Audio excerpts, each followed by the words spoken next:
So I think that may help us in the long run. You'll come out and talk to us when it's over. Certainly will. Can you tell us, we arrived a little bit late,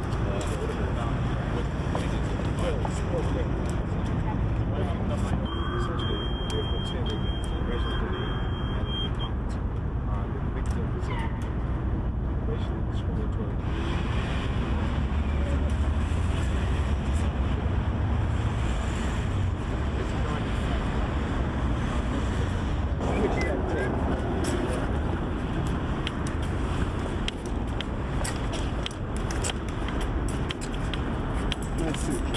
Thank you. My usual conservative self. Jim, can you give me this one? Turn around.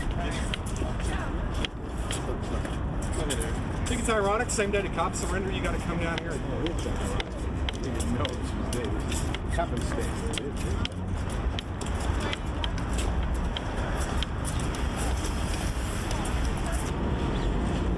Mr. Cochran, will you talk about this after? How are you? That's it, right? How's Jonathan? Good. Take care. Bye-bye.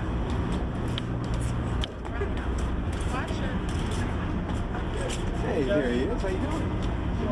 Sit down.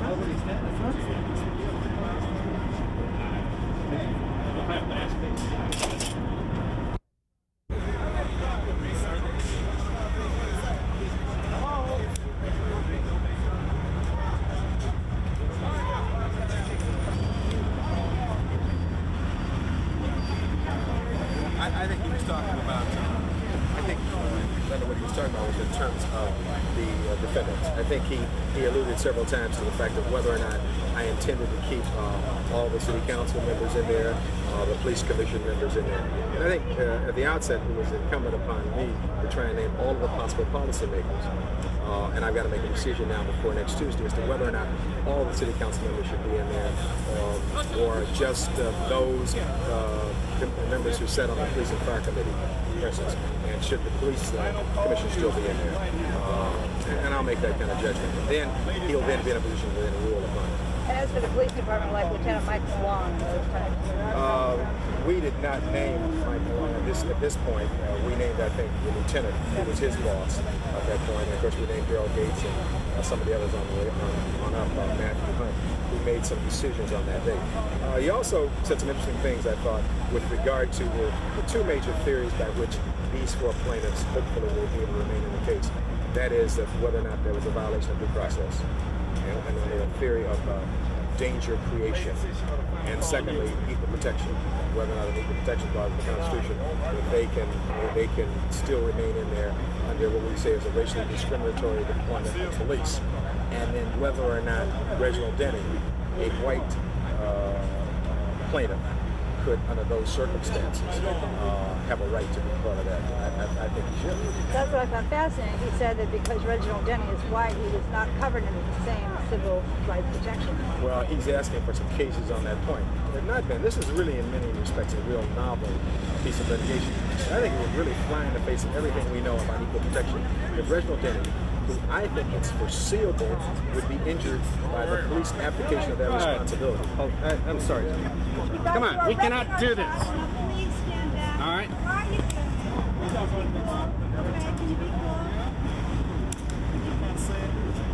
Well, you're screwing up this man's interview, all right? I don't think he appreciates it. I'm sorry. Dr. Reginald Denny. The point he made that Reginald Denny, because he's white, may not be covered.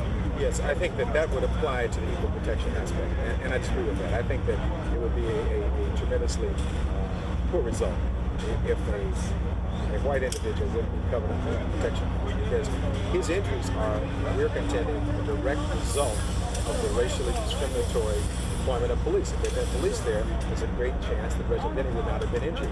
And I don't think that's what the courts have intended.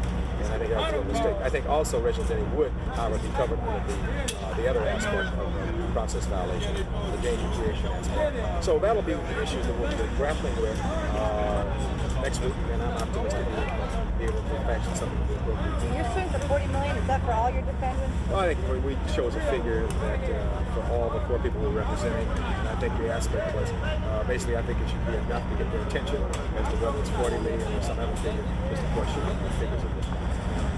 Now, the situation needs to come back. The city attorney said that she thinks he's just dismissing the case and may allow you to refile.